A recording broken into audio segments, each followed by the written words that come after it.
inside the garage was a scene that nobody was expecting. Just like the other witness had seen, there was a car inside the garage, and it was Leslie's car. And that driver's side door was open, and inside the driver's seat was a body.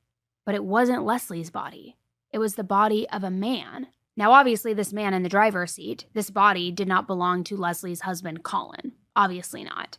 But his body was not the only one inside that car. They had finally found Leslie, too.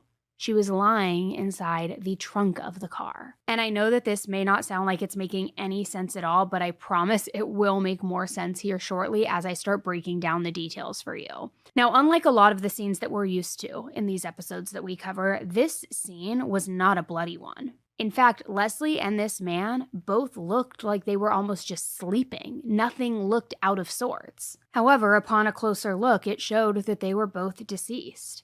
And the scene around them told what seemed to be a pretty obvious story. Attached to the exhaust pipe of the car was a vacuum cleaner hose, and the other end of that hose was sitting right there in the trunk of the car next to Leslie's body. And although this man was sitting in the front seat, it probably would not have taken very long for these fumes to reach him, probably not long after they reached Leslie. So the investigators immediately knew what they were dealing with from the jump, and for a few reasons. The first being the way that everything was set up. As sad and as unfortunate as it is, carbon monoxide poisoning, it is a pretty common method in these types of cases.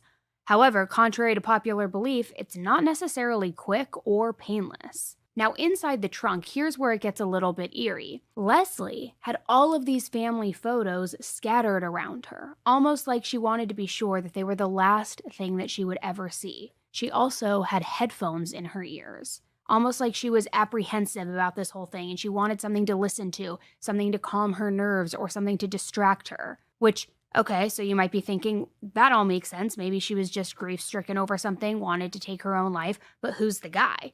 Who was Leslie with? Why was she with him? And why would they both want to end their lives? Let alone plan to end their lives together as some sort of, I don't know, just at the same time, whether it's a love story or not. And you're not alone, because when I first heard about this case, that's one of the main questions I had is like, something here isn't adding up. And everybody else wanted to know the exact same things as well. Well, the man ended up being identified as Trevor Buchanan. And Trevor was a local to the area.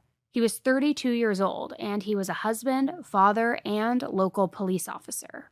Now, I don't know if you have ever suffered a very close loss in your life before. Hopefully you haven't, but I'm sure that if you haven't directly felt that, you at the very least maybe know someone who has. And I will say, sometimes deaths can bring up a lot of family drama, also a lot of family secrets. A lot of things just start to surface, and this case was no different. The deaths of both Trevor and Leslie brought a lot to light. First and foremost being Leslie and Trevor were not strangers to one another.